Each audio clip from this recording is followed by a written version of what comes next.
সততা করে কিছুই তো করতে পারলাম না, মেয়েরে পড়াইতে পারি না।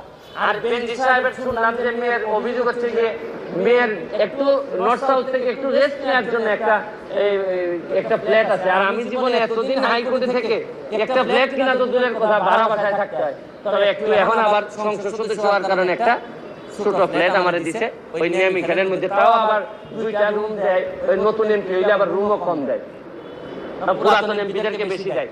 তো এখন এগুলা যদি চলতে থাকে, আর আরেকটা জিনিস দেখেন, মরার উপর খরার গা, এমপি হওয়ার কারণে আমার 2টা উপজেলা চালাইতে হয়, 2টা থানার যিনি ওসিরা আছেন তাদেরকে আমি কোন বিবেকে বলি যে ভাই তোমরা 2 নম্বরই করো না? এরা যদি বলে আপনি আমার চাকরি দিচ্ছেন, যারা আমার অফিসার তারা দেখছেন কি মাল বানাইতেছে, আর আপনি আমার এইসব করলে চলবে? তা আমি এদের কি কন্ট্রোল করবো কিভাবে? আবার এসপি সাহেব যদি বলে যে একটা ফোন খাইতে দেয়, আমি কি করবো? কারণ যে সম্পদের হিসাব দিচ্ছে তাতে একবার ইচ্ছা সুমন এমপি না মানলে কি হয়?